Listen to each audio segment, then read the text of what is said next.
And we're live. Hello, and welcome to the Modern Romantic Podcast, where we celebrate romanticism through passionate people doing incredible things. Hi, I'm Trey. You can find me at OrpheTunes on most social media platforms. And tonight I am joined by my co host, Emily. Hi, Emily. Hi. Yay. So bad. Oh That my was God. so bad. I am excited to talk to who we have here today. We have Larry Hall with us. He is the chairman of the there's not even this is probably the coolest episode we're ever going to have and I'm going to try really hard not to say the word cool. I'm going to get my thesaurus out and I'm going to come up with other words like fantastic and awesome, and we'll see what happens there. But I can't wait to talk to Larry about the Jim Irsay Collection, because that collection is a bit of history and rock and roll and pop culture, and it's amazing. So we're here to talk to him today. Welcome to the show, Larry. Oh, thanks so much. I really appreciate both of you having me on today. And thanks for that warm welcome. It's an iconic and eclectic and just a culturally significant combination of Mr. Irsay's passions, and can't wait to talk with you about it. Yeah. A little later, we always do this. A little later in the show, you mentioned that you got a surprise for us, and that we will get to the collection a little bit later and talk some specifics. But Larry, one of the first things that I would like our listening audience to know is, how did you get started in the Jim Irsay collection? Because that's just not something you just walk into and apply for. That is correct. I'm very fortunate to be proudly from the west side of Cincinnati. Grew up in Cincy, used to park cars for Reds and Bengals games through high school and early college. And once I graduated, I actually got an offer to work full-time for the Bengals as their assistant ticket manager. And about a year and a half after that, that was the 1983 football season, the Colts moved from Baltimore to Indianapolis, March 29 of 84. And they called and asked permission to speak with me about being the lead ticket person. I came over and interviewed with Mr. Irsay, his father, Robert, then a couple other people all day long. And at the end of the day, they said, "You're our guy. We want you to come lead our ticket office." So I drove back to Cincy and told my wife, who's one of 9 kids, that we're going to move to Indianapolis. And she said, "I didn't think you had much of a chance for that job." And as it turns out, I guess I did. But it's been a real blessing and a pleasure. I ran the Colts ticket office for 35 seasons, 35 football seasons. Wonderful times, great memories. Some challenging years. I saw 1 in 15, and I saw us raise the trophy after winning the Super Bowl. So some fantastic memories. I feel like I've lived 3 or 4 lifetimes, and just feel very, very fortunate, thanks to the Irsay family, to experience that. And then segueing into answering your question, actually, about 5 years ago, Mr. Irsay, said, "Hey, we really need to aggregate our historical affairs, and I'd love you to oversee that, some other special projects things, and also oversee my collection of artifacts." And I said, "Well, that's fantastic. I'd love to do it." Took it very, very seriously, read a lot, made a lot of new friends at the Metropolitan Museum of Art, a number of other places, learned a fair amount about it. Custodial care is very important to me and how we take care of the artifacts. But that's really how I segued from, and this is my 40th football season with the Colts.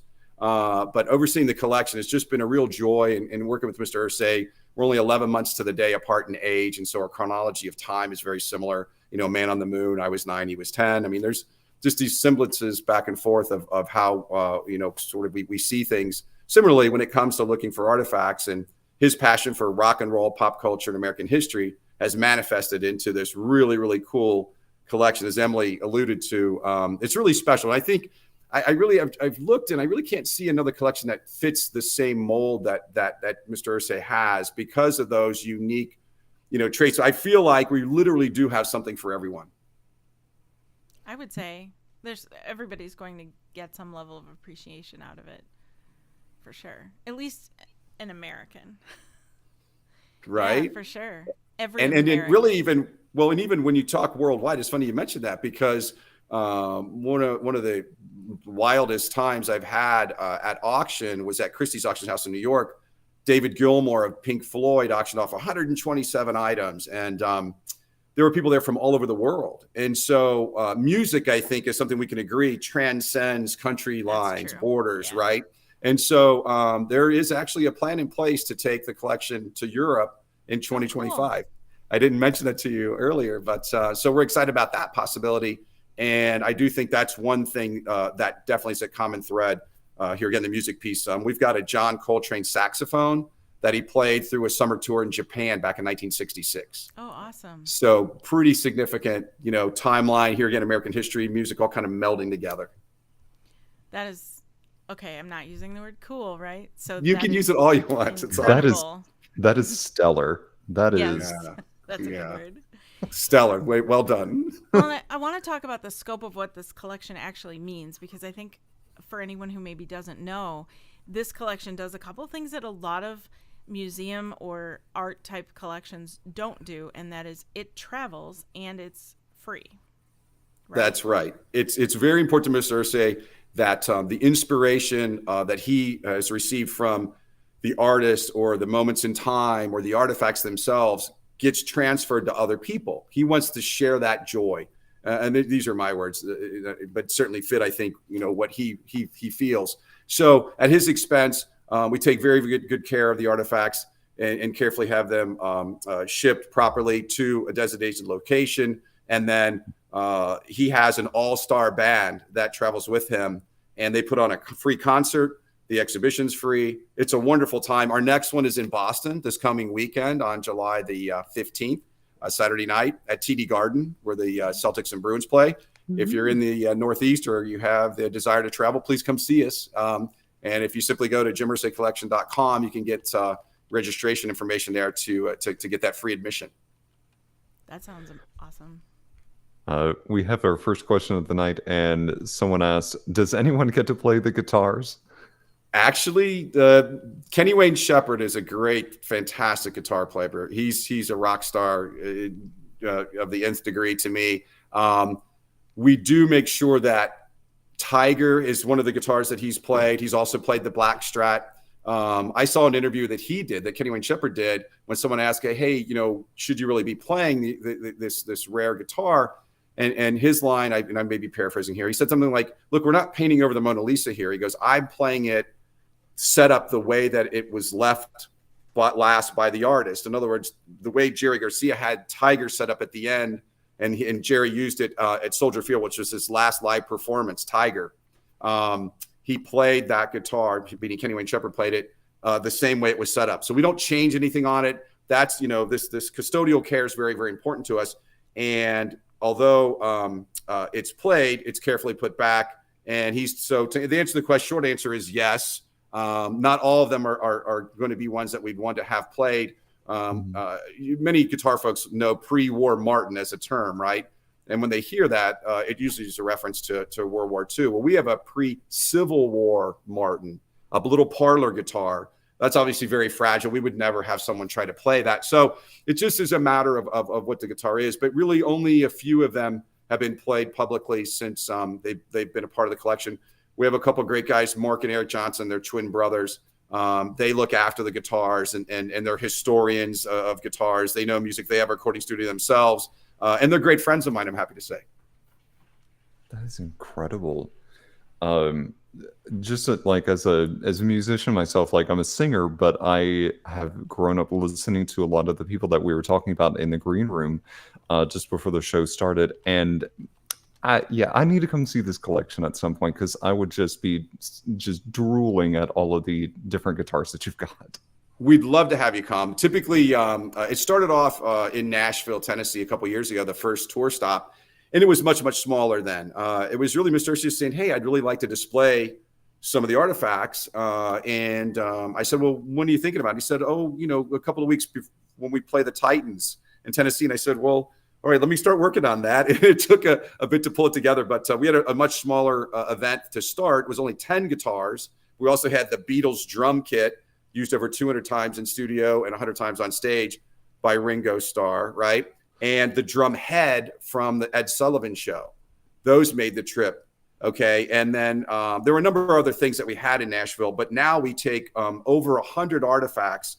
But we started in Nashville a couple years ago, went to Washington, D.C., Austin, L.A., New York, Chicago, Indy, San Fran, Las Vegas, and now this coming Saturday night, Boston. So this will be our 10th stop. It's really fun for us to do it. I love to see people's faces when they see some of these iconic artifacts. It's just, I really think what it does is it takes them back. It's a nostalgia thing. There are moments in time with some of these artifacts that are historic. The Beatles drum head I referenced from the Sullivan Show. So you got this Ludwig, drum head. It's the Beatles and Ringo Starr. You add that to the Ed Sullivan Show, and now it's this confluence, this coming together of these things that are so special. I argue that that's really a part of American history as much as it is music, right? And then the piece that resonates more than any with me would be each individual had through their own eyes, and Trey, you were just talking about this, drooling over seeing them, but I'm sure there are specific songs or specific things from an artist or the artifact may elicit back out. Dare I say, even a romanticism to it, since we're on the modern Absolutely. romantic. Of course. How do you, of all the locations that you're going to, how do you decide on a particular location? Well, Mr. Irsay really, it's his name on the collection, and he gets to pick and choose where he'd like to have the collection go. A lot of major metropolitan cities are in consideration. You heard me kind of crisscross the country there, right? We touched both coast, north, south. Here again, we talked about and are looking at possibly having Europe come up, if not next year, probably the year after. So really, I think any major metropolitan areas in play. We've talked about Phoenix and New Orleans, and nothing's eminent into those cities, but places in Florida that we haven't been to. I really feel like because of what we talked about earlier, meaning there's something for everyone in the collection, we'd be hard pressed not to find a place where most people would come and not enjoy seeing these artifacts. They're just here again so iconic and eclectic, and I think tapping into your own emotions of memory and the way in which music in particular, but certainly books can do the same thing. We've got first editions of Tom Sawyer and Huckleberry Finn. There's Amelia Earhart's For the Fun of It that she inscribed. So there are some really cool pieces there. Probably the most significant, of course, would be really the first thing that Jim Irsay bought that was of significant size and cost would be Jack Kerouac's On the Road Scroll. And for those not familiar with it, 119 feet long, 119 feet, 7/8, I think it is. But for Kerouac, he is sort of a coming of age. It's sort of the Beat Generation Genesis, written in the early 50s, published in the late 50s. And we've displayed that on what would have been Kerouac's 100th birthday. That was the event we had in Los Angeles. And we had the entire thing unfurled in a long case, right? And a lot of other cool things around it, and some really cool readings that were done, some spoken word. So the show changes a little bit. We try to change out some of the artifacts, make sure there's always something new and fresh. Recently acquired an Eddie Van Halen guitar that's going to be in Boston. We also recently acquired an acoustic that Bob Dylan played at Bill Clinton's inauguration. Okay. So here again, I'm going back to artifact, artist. Bob Dylan is really kind of the poet laureate of a generation. And I love that the other guitar that we have from Dylan Goes Electric. So there's this Newport Folk Festival every year. And back in the early 60s, he shows up and does his usual great job of, telling great stories on his acoustic, takes a break, and after the intermission comes out and plays an electrical. As I'm told, half the people booed, half the people cheered, right? But that's this moment in time where Dylan said, hey, look, I can change and morph, continue to reinvent myself. Mm-hmm. That guitar has those same traits that I described with the Beatles' Ed Sullivan drumhead, right? There's a number of things in the collection that do that. And I just think that's the really super wow moment for me. I know one description I heard, a different appraiser said something like, the fewer words you can describe something and have people understand what it is and give you that eye-popping, jaw-dropping sort of a thing, and that's where you say, Beatles drumhead, Sullivan Show. 4 words, and most people that know music or pop culture or American history even would say, wow, they have that in the Jim Irsay collection. Yes, we do. It's diverse enough that, most locations were able to bring this Hunter S. Thompson, it's called the Great Red Shark. This car is 18 and a half feet long. It belonged to Hunter S. Thompson. Mr. Irsay acquired it directly from his widow. and it was used in the movie Fear and Loathing in Las Vegas. Okay. Johnny Depp played Hunter S. Thompson. So that's a cool piece. It's a convertible, red, bright red, just a Caprice Classic from 1973. It's a beautiful car. There's a number of different things in the collection that here again, eclectic and iconic. And I'm going to say cool because Emily hasn't said it in the last couple of minutes. I thought I'd work that in for her. Thank you. You're Appreciate welcome. that. I get like a freebie now. Yes, you do. That is cool. I love that car, actually. I remember it. I'm sure a lot of people in our audience would too. That's an iconic car. Right. There's certain venues that just physically it's tough to get it in or out or whatever, but it's been at almost every event that we've had, and our intention is to continue to try to do that. Most of the time, we've got a great vibe with two different pianos, right? John Lennon had a piano in his home at Tittenhurst Park in Kenwood, two different houses that John Lennon owned. It was made by John Broadwood and Sons, and they're out of business now, but they went back far enough. They used to make pianos for Mozart and the King of England, not the current King of England, way back in like 1870, right? It's this beautiful upright piano, and it actually predated man's use of electricity. So there were candelabras on it. Now think about that. Sure. That's how far back it went. And so this particular piano is called the Sgt. Pepper's piano because he composed many of the songs from that album on this piano. Oh, cool. Really super cool piece, right? Requires a lot of special care. And but the other one is one of my favorites, one of my favorite pieces. And I love all the stuff in the collection. It's really all of it's very fantastic and for varying reasons. But Elton John's piano is definitely one of my favorites. It's this grand piano that he played for 20 years at 1,100, a little over 1,100 concerts. He lent it to Freddie Mercury for a year. So Queen toured with it for a year. It went from lacquer black to lacquer white. Paul McCartney played it at Live Aid. Wow. And 1.9 billion people Yeah. watched that event on television, and just a ton of superstars around Paul playing this piano. All the famous concerts that Elton played, including the two big ones at Dodger Stadium, where the sequin outfit, right, with the Dodger, uniform mimicked on it. And it also was the last time that John Lennon performed on stage live in front of an audience was with Elton John and this piano. So think about all the different places it's been. It's sort of like the Forrest Gump of pianos. I'm sure it has a lot of stories to tell if it could talk. No question about it. It's a fantastic piece, and it's one that I know Mr. Irsay and I both love dearly. It's really very, very cool, I'll say. You got me. There was one thing that you said that made me think. You said the piano is very important to you. Do you have maybe other than the piano, or maybe the answer is the piano? What piece in the collection speaks to you personally? Oh, there's so many. That Elton piano does for a number of different reasons, but I can harken back to freshman year of high school, and I gave my then girlfriend this album of Elton John's greatest hits, and unbeknownst to me, she was giving me the same album. Oh, yeah, I know. I love that. It's sort of romantic, I know, right? You should write a screenplay now.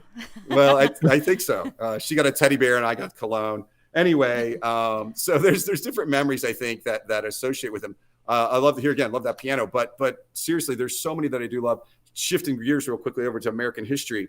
When you walk into the room that we display these artifacts in, and from across the room, if you can recognize what it is right away and know what it is, that's really cool to me too. A couple come to mind. Uncle Sam, James Montgomery Flagg, fashioned, using his likeness in one of the veterans from war, the Uncle Sam "I Want You" poster. And when you see, we have a brilliant copy of that. Most people, I think, associate with World War II. It's actually from World War I. Ours is from 1917. Wow. It's a beautiful piece. It's brilliant. And that iconic image, you walk into, like I said, walk into a big room, and you can see across the room, you immediately know what it is.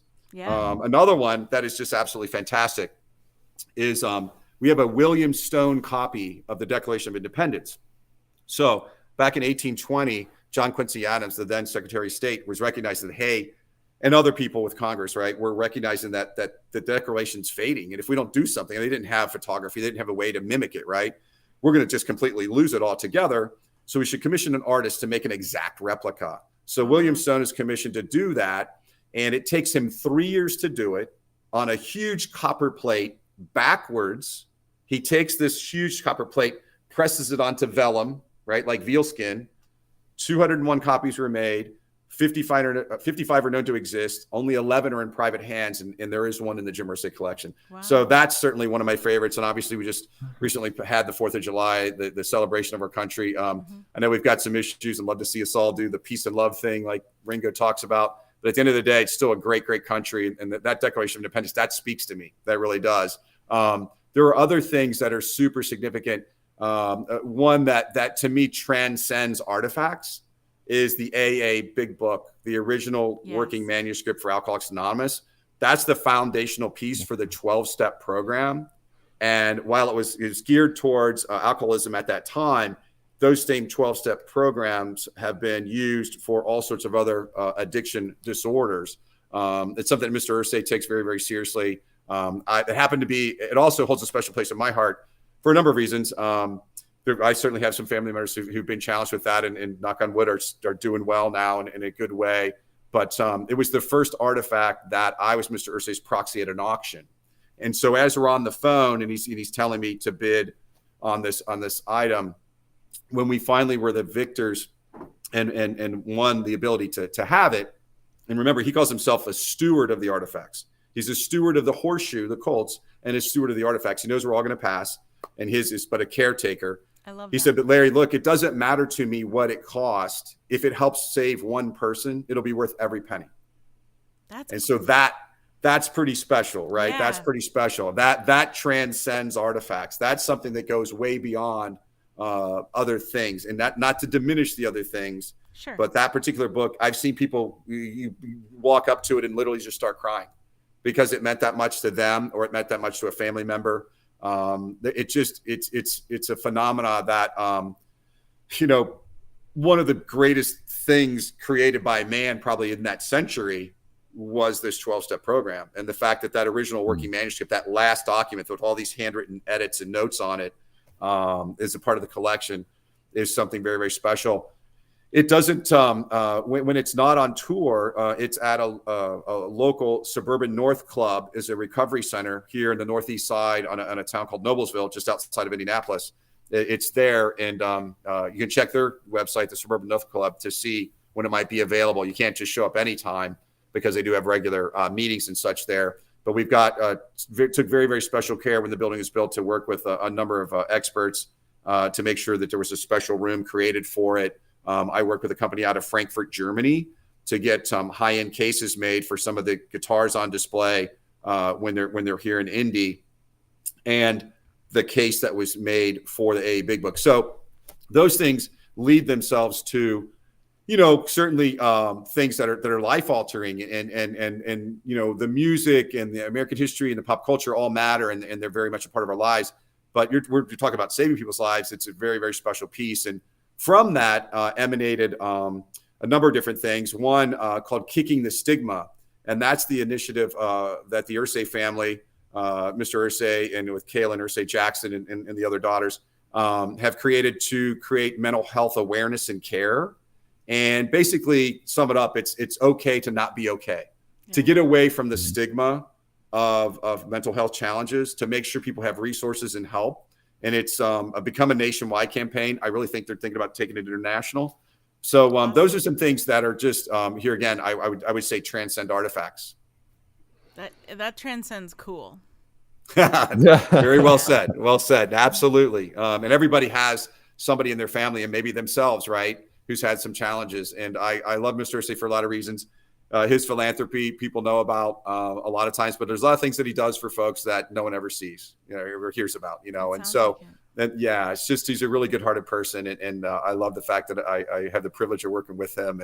And it's a huge responsibility for me to look after the collection. And luckily for me, I've got a great team of people and others that I can lean into to do our absolute best to take care of it. But, some really, really cool things that people can see in Boston this coming weekend. I'll do a little bit of a sneak peek. I mean, I shouldn't say this, but I'm going to. Early September 8th, we're targeting Indianapolis again, Lucas Oil Stadium, which is our big football stadium the Colts play in. plan to have another event. So I'm kind of letting the cat out of the bag. Forgive me, whoever's going to get mad about me doing that. Our communications guy or other people. It's a sneak peek for you all to plan. If you can't make it to Boston, July 15th, then September the 8th, Indianapolis. Come see us. It's a wonderful time. Mr. Irsay has a great time with the band. A lot of special people in that band. Kenny Aronoff, Mike Mills, Mike Wanchik. I go on. Mike Ramos, Kenny Wayne Shepherd I mentioned earlier. So many. And then special guests that have played with us this coming weekend in Boston. We're going to have Peter Wolf from the Jay Giles Band, Kevin Cronin from REO Speedwagon, and then Vince Gill, 22-time Grammy winner. Nice. So those are some of the special guests that are coming in addition to the regular band. Carmela is she's a wonderful violinist and fiddler that supplements too. I'm probably forgetting someone, so forgive me. Tom Bukovac, and it could go on and on and on. Billy Branch plays harmonica and other things. There's just a ton of people that play with them on a regular basis, and then special guests. It's amazing. People. I've heard Jim Irsay say this before. He'll be like, when people hear about it, they go, "What's the catch?" You know, it's like, do you have to watch a 2-hour video about buying a condo? I mean, why can I get to do all this cool stuff without having to pay anything, right? It's like, why? How is this? How's this happening? But I go back to here again. Mr. Irsay's philanthropy. I mean, he's a great guy. And he again, the inspiration from the artifacts, the artist, in those moments in time that he loves to share with people. Well, I mean, sorry. No, it definitely comes across like that because you've talked so positively, even before the podcast started, about all of the work that Mr. Irsay does, all of the philanthropy work that you've mentioned up to now with Kicking the Stigma, and for the fact that this entire show is completely free, the concert is free, the show is free, all the work that he's doing, it's really not just preserving art or history, it's really making a connection with people in general and inviting a conversation for people to be and come together. And that's one of the things that I love about this. Thank you so much. Yeah, it warms my heart when I think about it. And there's times when you've got that whole pinch me moment where you're sort of like, am I really doing this? It's just, it's amazing at times. And here again, I don't take it for granted. I never do. It's a privilege to be involved with it. I love to see the joy on people's faces. And that's another way I've described it when someone says, well, can you elaborate even more on why Jim Irsay does this? And I think to myself, well, this is me kind of extrapolating out, but I think almost it's like we get joy. All of us get joy by giving other people joy. And I think he's just like everyone else, right? And he's just able to do it on a scale beyond what most people can, right? Because of his resources, his passion, his desire to collect these things and then share them, right? It's not about having them even be in one place. He's talked about possibly a brick and mortar museum someday. Nothing's imminent. Right now, I know this. He loves taking it on the road, and for the foreseeable future, that's what I see us doing. So, I really appreciate the kind words, and we're always telling people, hey, look, if you get a chance, you should really come see it because it's one thing. Certainly, you can go to our website and look at different videos that have been made and photos, and they're great. Believe me, they really are. There's nothing like seeing that Beatles drumhead from the Sullivan Show in person and knowing what that meant to millions, tens of millions of people. I can almost hear the teenage girls screaming in the back of my ear when I watched the video, right? I was a very, very young boy, so I don't remember it, but I remember seeing the video so many times, and they just were so giddy and screamed, and it was quite the phenomenon to have them come to America. Well, and some of those items are like goosebump worthy, that is a connection to something in history that brings a feeling to people that normal everyday items don't necessarily bring. The idea that you're in the presence of something that you only heard of in books or on TV or through whatever. That is the fact that you get to have that, and all of it in one place is to reach people that way is amazing. No question. Absolutely. Yeah. It's a lot of fun for us. And, my wife loves the American history part. We have a letter from George Washington that he wrote to Thomas Jefferson the day after the Constitution was ratified. Wow. And so, when you say that out loud, it's sort of like, wait a second. It's two Mount Rushmore guys. Like there's a thing in sports where you say, well, who's your Mount Rushmore of quarterbacks? Who's your Mount Rushmore? No. These two guys are on Mount Rushmore. One president writing to the other. and Wow. it's hugely significant. It's a really cool piece. I think that in particular, I know he hand wrote the whole thing. Many letters from presidents years ago were written by aides and then signed by the president. Sure. And we have several Abraham Lincoln letters that were maybe written by an aide, but we also have several that he wrote himself. And to show you a little bit about the width and the breadth of the collection when it comes to, say, Lincoln letters, there's one in particular that is something that's not super important, but he wrote a letter of recommendation for two young ladies to get a job with the U.S. Postmaster. Okay, not hugely significant, but to show the depth and the breadth of the thing, the collection itself and those Lincoln letters. There's also one that talks about a prisoner exchange, because during the Civil War, evidently there was a battle where the Northern soldiers were being overrun by the South, and they had used a farmhouse as a triage place for wounded soldiers. And a surgeon that was very, important to the Northern Army, was told, retreat. He said, no, I'm going to stay with the men. And he did, and he got captured. And so Lincoln made a big deal out of trying to get a prisoner exchange going. Unfortunately, it never worked. The man was kept in a prison, the military prison, for some time. And towards the end of the war, he was able to finally either be released or escape and make his way back. But that letter is hugely significant. And then there's another letter, a separate letter from that one, has nothing to do with that piece. That is a presidential pardon, a stay of execution. Okay. So you've got a letter of recommendation, stay of execution, a request for a prisoner exchange, several thank you letters for presentation canes, were a very popular thing to give back then. We also have this incredible pocket knife that was a gift to Abraham Lincoln by the Sanitary Commission in Philadelphia. Sanitary Commission looked after Northern soldiers, and so to recognize all the efforts that Lincoln had put into this, they gifted him this pearl pocket knife, and two different blades. One has liberty, one has equality on it. And a man named A.B. Justice was the one that crafted it. It came in a wooden box. It's about this big. It came in a wooden box. The wood from that box used to hold up the Liberty Bell. Oh. So think about that, right? I mean, it's a really cool piece. And we didn't acquire it straight away from it's handed down over the years. But someone was able to pull back together the thank you letter that Lincoln wrote for the knife. So we display those three pieces together, the knife, the box, and the thank you letter. Mr. Irsay loves Lincoln, several of the presidents, obviously. But in the end, I just wanted to give a little bit of an example of both the depth and the breadth of the collection. Yeah. When you're moving these artifacts around, there's such a variety with guitars and small items like pocket knives and larger items. How do you possibly move these things without getting destroyed? Well, we do our best. And without giving away all the trade secrets, we've had some special cases made. They're super heavy but soft inside, and we have some what we call frame trunks that we slot the letters into, and each of the letters has their own unique slot with huge appropriate padding around it, and we know where each one of those go, and all of it gets carefully packaged to make the trips. Obviously the pianos, we lean into piano movers. We work with Steinway and Company to get recommendations in each city and who the best of the best are. And then they hear my, I'll say speech about artifact first, piano second. Yeah. Right. The truth be known, I think there's so many priceless things, and priceless is a cliche, but priceless is true in this case. So for example, if the Beatles drums, if you put a value on them and said, $5.6 million is what they're worth today. Well, whether it's 5.6 or 56 million, if heaven forbid an earthquake comes and takes them away, doesn't matter all the money in the world. You can't buy another Beatles drum head from the Silver Show. There's only that one, right?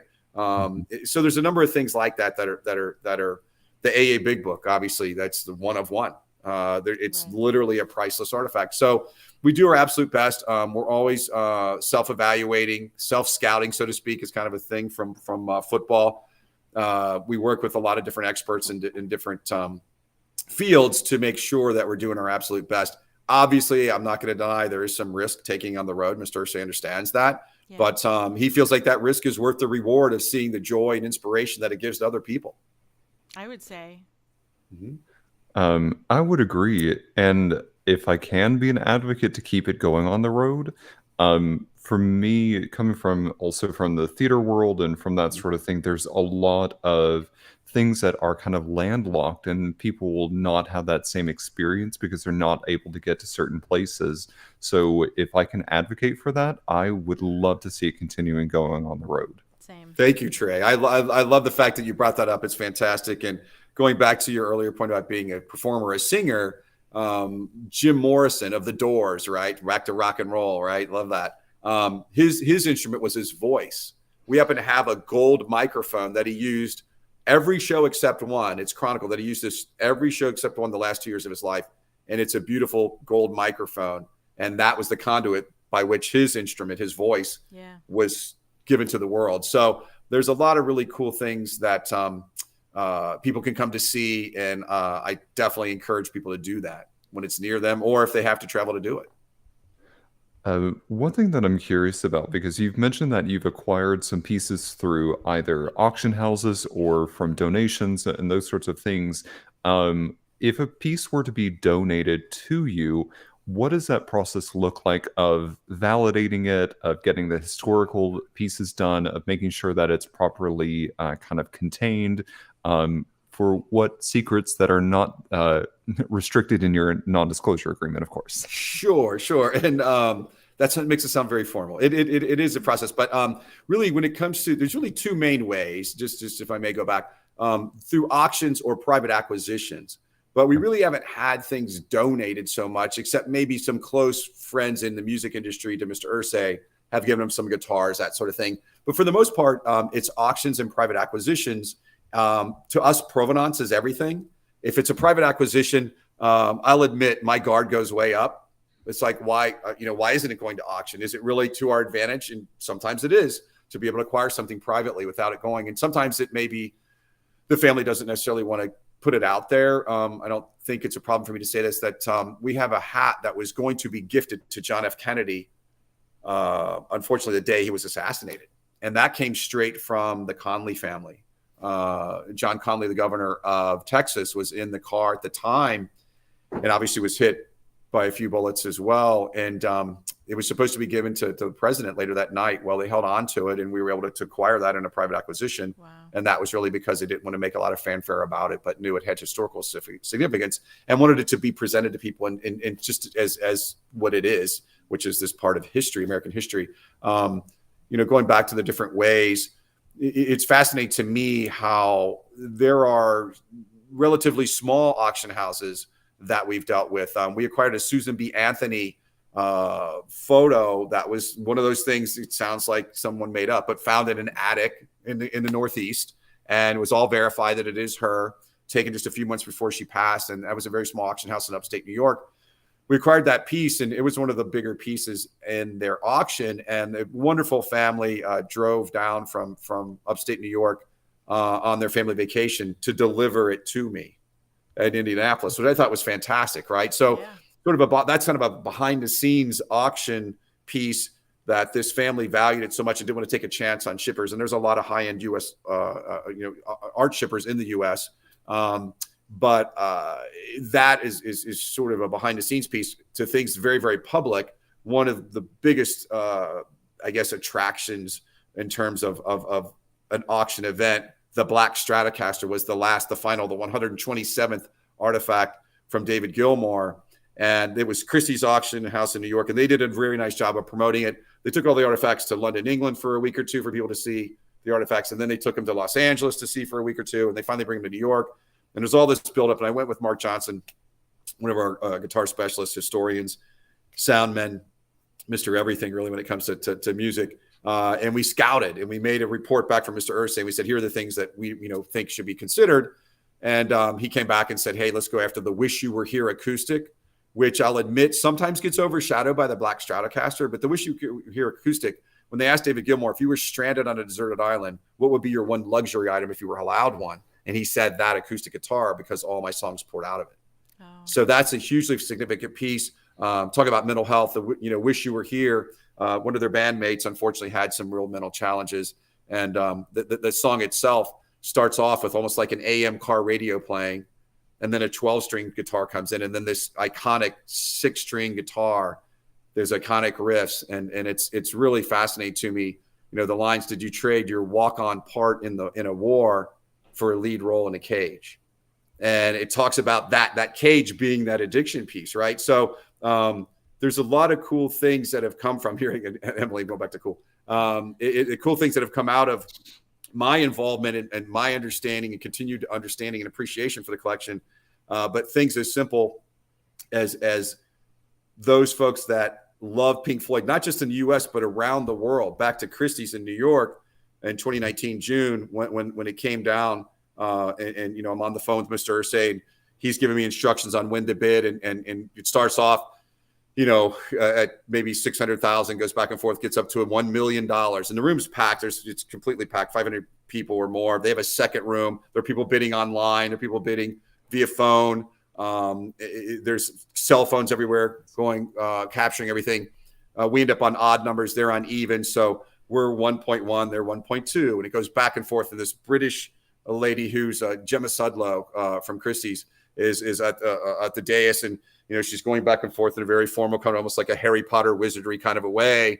And it's very surreal as it's all going on. And remember, this is at the end of a 9-hour day. I've been there for 9 hours. And I got there early. And finally, we're 2.9. She goes, $3 million. And the crowd's, ooh, right? All this great build up to it. What do you want to do, Mr. Irsay? And he comes back. We go 3-1, 3-2, 3-3. We're at 3-3, and it slows down. And I get this good feeling that, hey, I think we're there, right? So I said, listen, brother, I think we're good, right? And there's a long protracted delay, and she's trying to buy time for the other bidder. So this is a very public and significant piece that's out in front of everybody. And finally, she looks down at me from on high and says, going once, going back over to him, going twice, for $3.3 million here at Christie's. This is your moment. And she says, and I jump in the air for joy. It's a wonderful experience that I'll never forget. Pump my fist, and just really, really, it's surreal to even talk about it. There's video, so I know it happened. It wasn't just my imagination. But in the end, Mr. Irsay was elated. Of course, after taxes and fees, it creeps up $4.1 million. At that time was the most expensive guitar in the world.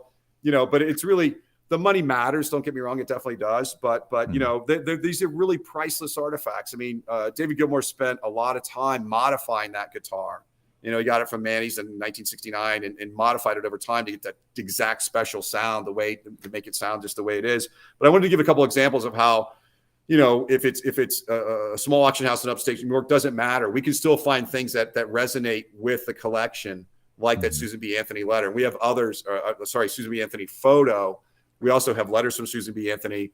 We make a real intention to try to make sure there's diversity in the collection. We talked about in rock and roll, I believe before the show started, about the John Coltrane saxophone from 1966 that he played summer in Japan. And then we have a Miles Davis trumpet. We have James Brown's cape, this red sequin cape. Yeah. And I love James Brown, right? I love James Brown, and he would sort of feign exhaustion near the end of the show, and his cape man would come out and put the cape on, right? Yeah. And then he would throw it off and go for another song, right? So we've got just a ton of really, really cool things that I obviously love to talk about, but they're better to come see. Yeah. So everyone should try to do that. Try to come see us at one of the stops we make. But just to segue over to real quick to private acquisitions, going back to that real quick, that's something that we've got to make sure it's 100% accurate. The best situation for me is when it comes straight from the artist or straight from the athlete or straight from the performer, right? Sure. So just last year, Ron Turcotte was the jockey that rode Secretariat to the Triple Crown. And Mr. Turcotte's representatives reached out to me. I turned to Mr. Irsay. We were a part of a private bidding process that we ended up being the winning bidder. And in order to get the saddle, I brought a specialist, an appraiser with me, one of Mr. Turcotte's representatives. We all went to Newark, then flew to Presque Isle, Maine, which is the northern Maine regional airport. I've never been to Maine only once prior in the southern part for vacation in the summer. And it's the dead of winter. And we stay in Presque Isle. And the next day, rented a car, and I'm driving this road that looks like it's going off into the sky, right? There's 150-foot pine trees. It's snowing. The road's covered. And it's one of those pinch yourself moments. You're like, are we really doing that? So we're going to go meet this iconic, famous jockey, Ron Turcotte, that unfortunately, after winning the Triple Crown in 1973, 5 years later in 1978, was paralyzed from a horse racing accident. Oh. But it's a Canadian country gentleman.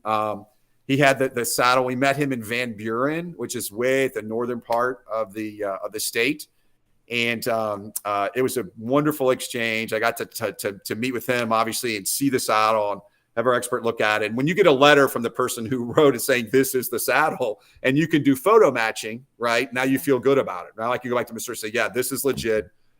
And that's what an iconic piece that is, right? Because I believe Muhammad Ali and Secretariat are the only two entities that appeared on the cover of Time, Newsweek, and Sports Illustrated in the same week, right? So different weeks, but that after winning the Triple Crown, Secretariat was on all three, and Muhammad Ali was on all three another period of time. So those are really special memories for me from a behind the scenes sort of how we do things. But it's best when it comes straight away from the artist or the jockey in this case. And he actually famously rode Riva Ridge the year before, 1972, to win the Kentucky Derby and the Belmont.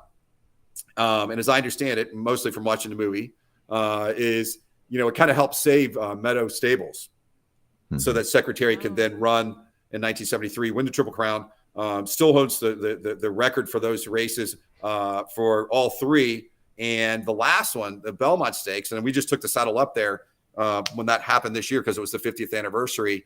Secretary won by 31 lengths. And for those that don't know horse racing, a length is 8 feet. So multiply 8 feet times 31.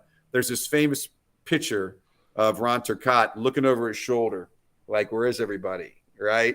He's so far out in front. It's fantastic. I think really Secretariat captured the hearts and minds of Americans. I was 13 at the time. I remember that, right? I remember people, we were all rooting for the same horse. I didn't know why necessarily, other than it was this, captured the hearts and minds of everyone and had this iconic nature. Big Red was its nickname.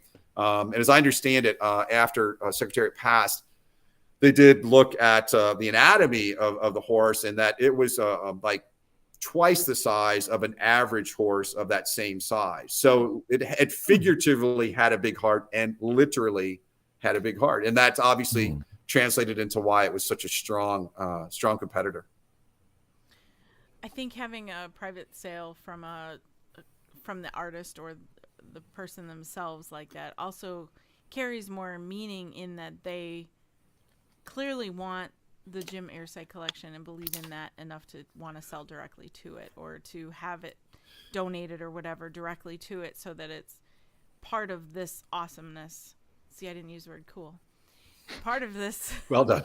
Thank you. Part of this awesomeness that the Jim Irsay collection is, and I think that speaks to that as well, or at least from my perspective, it would. We talked about it. Ron Turcotte and I talked about it, and he said, yeah, I love what Mr. Irsay's doing with the collection. The fact that people are going to get to see it, that to Trey's point earlier, travels around. He's advocating for that. I certainly get heartburn when we go on the road, but I understand the why part of it, and I love the fact that we're doing it. I know there's some inherent risks to that, and we all accept that. But in the end, I think you're right, Emily. To have it come straight away from the artist and have him talk about that specifically, that sharing and the way it's presented matters, very much to the people who were the artists or athletes that were associated with these things. Yeah. You've mentioned that Mr. Irsay really likes Abraham Lincoln. He clearly enjoys preserving history and music and art, and kind of the juxtaposition of all three of those together. Are there any pieces, or is there anything from a particular person that Mr. Irsay is looking for to include in his collection? That's a great question. It's funny because while I could say anything, I'll say it in a general sense because I don't want to give away too much and then have the whole market Sure. changes on price or something. Oh yeah. Right. Because of something I said in a podcast. I was like, why did he say that? Just change the whole stock market. Let's put it this way. Mr. Irsay has his eye on anything that's iconic. And certainly if it falls within American history, pop culture, rock and roll. That's not to say we won't look outside of it. And I think, I part of me hates to put things in silos, but I think it helps frame for people some idea of the iconic nature of it and how diverse it can be. There for a long time, I'll share that he really loved, Castaway, the movie, and wanted to get a Wilson volleyball. And before I was involved in the collection, he had bid on one and lost out. And then afterwards he thought, I wish I would have gone up, I think, as I recall, as the story goes. So we were fortunate to get one here just in the last year or so. That I think that was the one that he kind of in the back of his mind, really wanted to add to the collection. And so it was good to have it be a part of it. We've got a number of different things that I think if he thought about it in advance, he would say, well, of course, the acoustic guitar that Eric Clapton played on MTV Unplugged would be incredible, because that's one of those triumvirates, right? Where it's this, one of the greatest guitar players ever, if not the greatest, right? Eric Clapton with this iconic acoustic guitar. And then that moment in time, MTV Unplugged, where I believe he won 6 Grammys in Rock and Roll Song of the Year, Layla. So very, very special piece. I really think it's just about, the team that has been created to kind of look out for things on an auction basis. And now because of the public nature of the collection, I get a lot of emails of people who have things. And I'm always cognizant of the fact that it probably has more value to the recipient that currently has it than it may to someone else. So I'm always polite about it. And candidly, a lot of these things are very, very valuable. They just necessarily don't fit our collection. We don't really do a lot with photography. We do have some original NASA photos of the first time an American walked in space. Oh. And it's an official photo but that's really the only one beyond Susan B. Anthony. There may be a couple of others. We've got one that we display.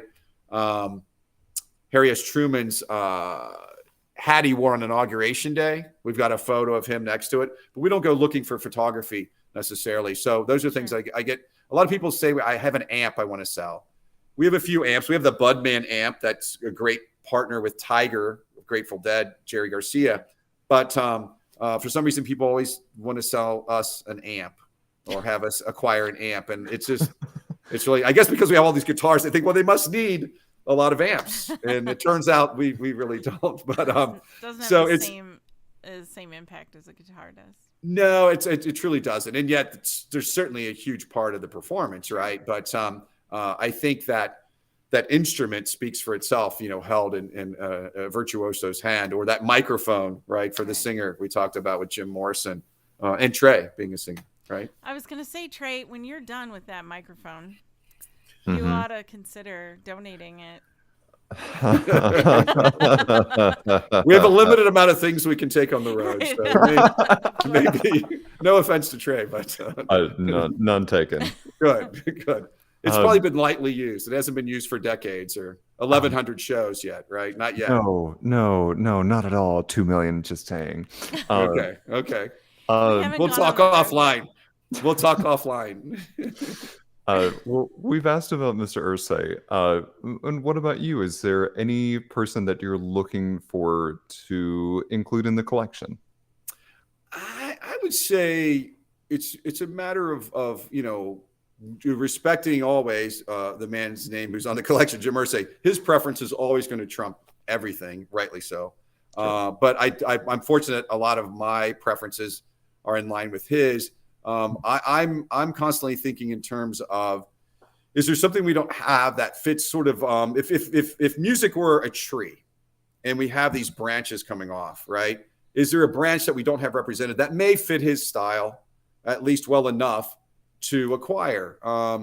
We recently got Billie Joe Armstrong from Green Day, a guitar that, Billie Joe's not exactly that same era with Beatles and Dylan, that sort of thing. Yeah. But they're Rock and Roll Hall of Fame, and certainly Mr. Irsay respects what they've accomplished. So that was one that we recently added. And I think to answer Trey's question, I'm looking, for things that fit Mr. Irsay's preferences, but also things that may not be in the collection that, at least in my mind, would merit consideration. Sure. And so to that end, at this point, there's over 200 guitars in the collection. We travel with 30. And It's a lot. It's wonderful to have not debate, but certainly discussion about, okay, who's going to get bumped off the wall now that we have this Jimi Hendrix guitar that he had gifted to his friend Billy Davis, who's also Rock and Roll Hall of Fame.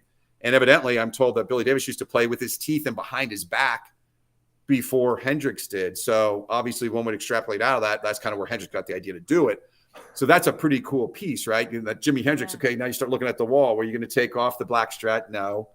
Kurt Cobain's "Smells Like Teen Spirit" blue Mustang that really kind of changed the way people thought about how they ate, dressed, listened to music, their way of life. It's not going to bump that. So that's a fun thing for us to have. It's a great kind of quote problem, if you will. It's really not a problem. We do like to rotate things through, and I obviously lean very heavily into Mark and Eric Johnson when it comes to the guitars.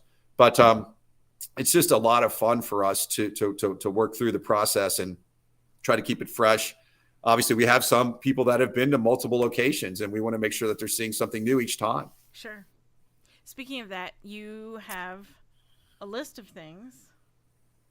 I do. Things going to Boston. We talked about this a little bit. So you want to take that ride, and we'll just do some randomness. Maybe let the audience pick a number. Yeah. If we're gonna do it, let me go ahead and we've been sitting for a while, so the jacket's coming off. Okay. Yes. You guys to know. Great. Okay. We're gonna have to probably get out my 63-year-old eyes. We'll need this for the very small font that is the list in front of me.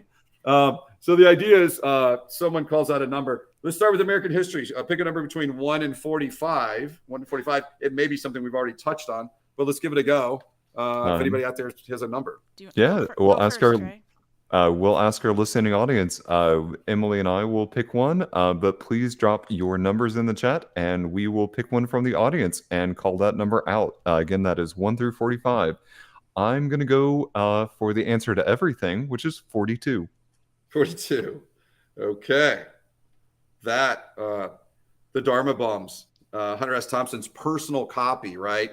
So tying together the intricacies of that, I don't think I could do a great job of. My associate Jake Sheff is much, much better at this piece than I.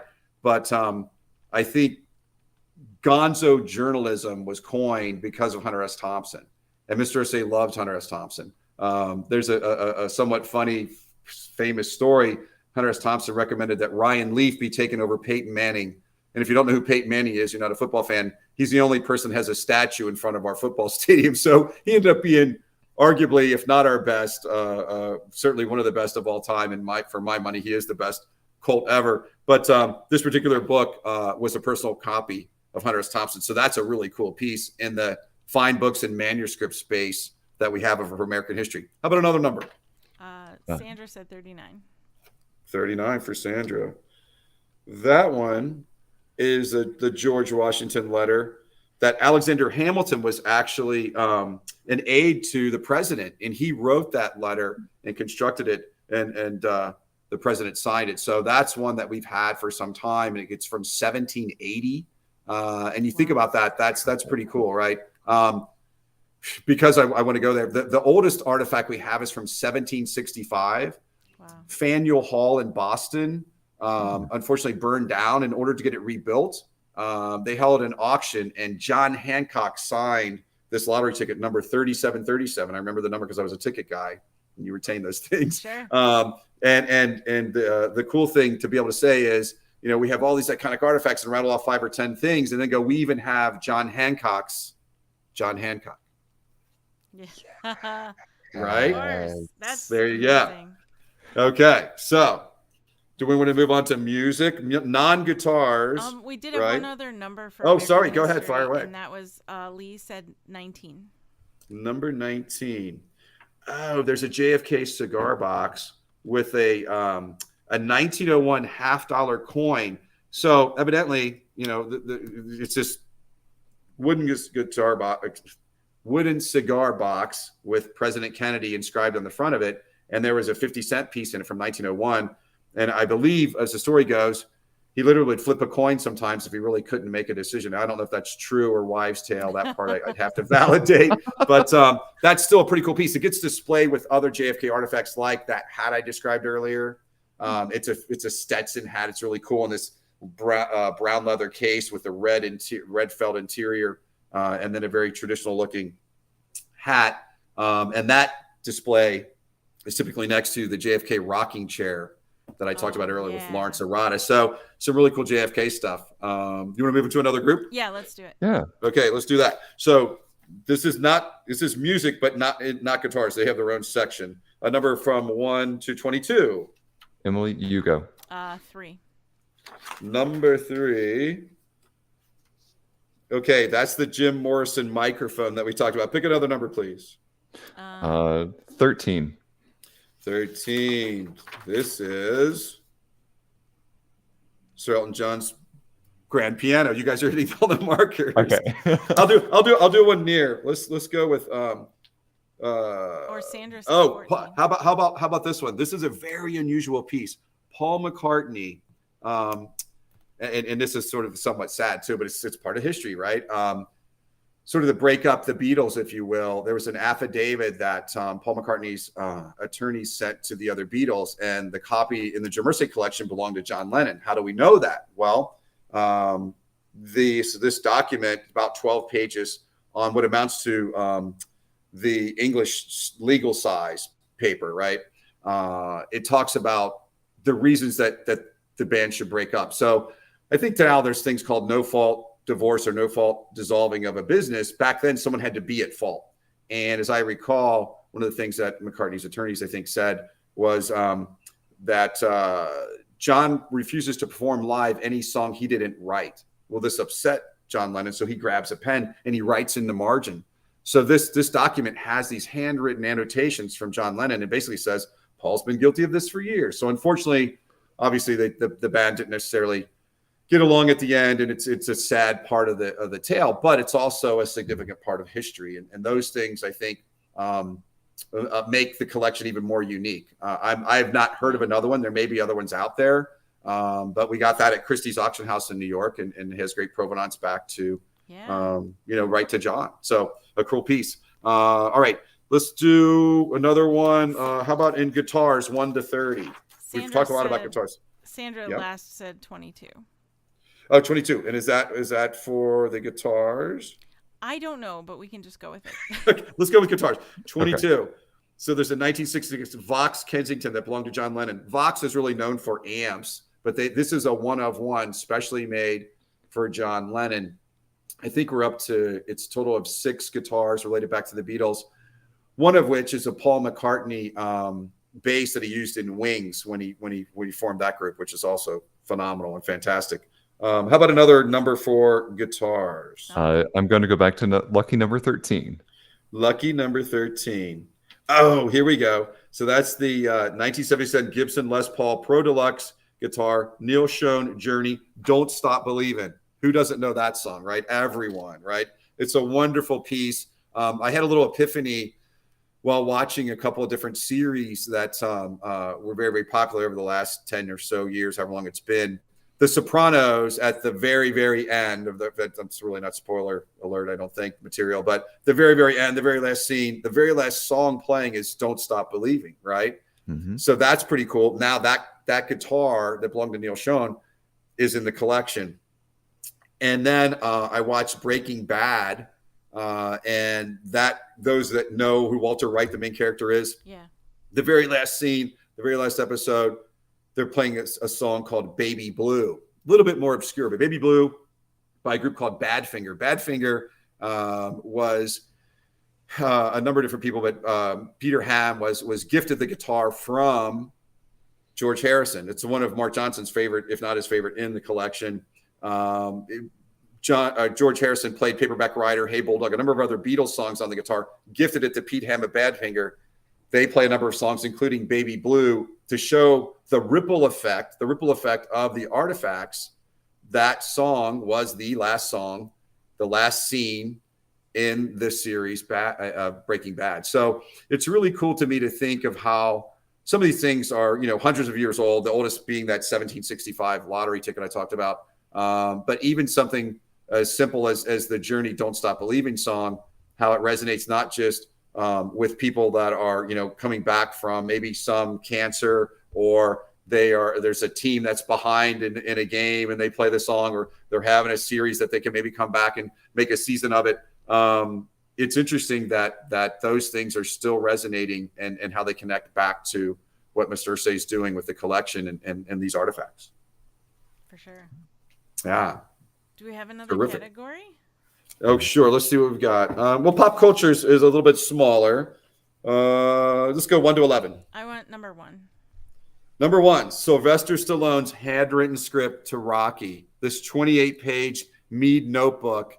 After seeing a boxing match with Muhammad Ali, he thought, oh, wouldn't it be incredible if some just unknown from nowhere could defeat the greatest of them all? And he wrote this script, as I understand it, when he wasn't doing quite as well as he does today, perhaps financially. But what an iconic movie that is. And I can't hear Rocky and not think, of here again, how music ties to an Eye of the Tiger, right? Yeah. And the build up to it, and him running up the steps famously. And people did that for years in Philadelphia until they moved the statue, as I understand it. But they still do the stairs. But that script is pretty cool, and goes back to a time where an underdog was created in a very American way, I think. Yeah. What about you guys? What do you think of that? Absolutely. 100%. And there was even a story where some guys ran up those stairs, and then Sylvester Stallone was waiting at the top or something like that. I've heard that was before. a few Sure. years ago. Yeah, Sure. and I thought that is how iconic that movie is. First, no one thinks of Eye of the Tiger. Well, I can't say no one, but most people probably think Eye of the Tiger. They immediately think that. And then, Absolutely. And then, even now, a couple of college guys can run up those stairs and have this moment. That is just Right. I'm gonna say it again. It's so cool. So cool. You get a pass on cool. Cool's a great word to use. I do think not everyone would think it would be cool to drink. Was it 5, 6? How many raw eggs did he pour into the cup and then just drank it? No. Yeah, that was a moment. It was a moment, that's for sure. It was a moment. That's one thing I don't forget about that movie either. Right. That's good. It's great though. But guys, I really appreciate so much you having me on and talking about it. There's so many cool things as we talked about to see. But I think the diversity of the collection, the intention behind it from Jim Irsay and why he does it means everything to me. Certainly, we take a lot of responsibility and custodial care. I've talked about that before with you. Is very important to us. So we try to engage with people that Jim Canary, that looks after the paper, the artifacts that we have. To me, is one of the best paper preservationists in the world. He's at Indiana University Lilly Library, and a wonderful man. He's been to Tibet many times, and he's given talks in Berlin, and he knows, to me, just so much about how to preserve paper artifacts. And he's been looking after that scroll for many years. Mr. Irsay acquired it. That was the first major purchase that Mr. Irsay made back in 2001. And Jim Canary's been a part of the collection and everything we're doing on tour. And before that, even, he precedes my involvement. So we've got a lot of specialists and a lot of people we can call on to help us caretake these artifacts. That is amazing. Yeah. You've mentioned that you're going to Boston, and then you've mentioned another city that is after that I will reserve for a much more formal announcement later on. But where are some places online that our audience can go in and see if the Irsay collection is coming towards them? Well, that's great. Thanks so much for asking. We have our social media channels here: Instagram, Facebook, Twitter, YouTube, and TikTok at the Jim Irsay Collection on Instagram, and on down the line at the Jim Irsay Collection. Twitter is simply at Irsay Collection. It's a little bit shorter, but the others, if you say the Jim Irsay Collection, obviously Irsay, IRSAY, then you should be able to find us on social media. We certainly have a nice landing page that talks about and has photos of and some video of the places that we've been. Some of the cities we've even talked about going back to. The event we had in Los Angeles was not quite as large and a little bit more private event. That was really geared towards that 100th anniversary of Kerouac's birth. Mm-hmm. So we've talked about going back there because we've played places like the Hammerstein Ballroom. We played the Bill Graham Civic Auditorium in San Francisco. These places hold 8,500 people or more. This weekend in Boston will be at TD Garden, of course, for basketball. That can hold 18,000 plus. Not quite as many with our band, but certainly if you haven't got a reservation yet to come see it, go to Jim Irsay Collection.com and get your registration in to come see us this coming Saturday night in Boston, or just check the website and see when it's coming to a city near yours, to you, I should say. For sure. Awesome. Yeah, we're going to have to go to try. So when we go on our U.S. tour, we will have to stop by. Larry, this has been an incredible time speaking with you. You are an incredible advocate for this collection, and I have to say, you speak with such positivity. You are clearly so engaged in this conversation and being supportive of it, and it has really spoken volumes of it through the time that we've been speaking today. That's really kind of you. Thanks. It touches me. It does. As I mentioned earlier, it's I consider it a huge privilege that Jim Irsay has asked me to oversee the collection, and it takes a lot of people to make it happen with his direction. But you guys are most kind. I really enjoy your podcast, and thanks so much for having me on. And please, anybody listening, tell your friends, family, anyone that may be near. They really are going to miss out if it's in your city and they didn't take the time to come see us. Would love to have everyone who can come see all these cool artifacts. Absolutely. 100%. Thank you.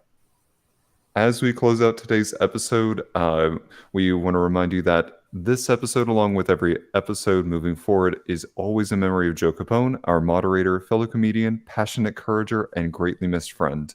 You can find us pretty much wherever you tune into podcasts. For updates, announcements, and more, please follow us on social media under Modern Romantic. Thank you, everybody, and have a cool day. Thanks again, guys. I appreciate it. Take care.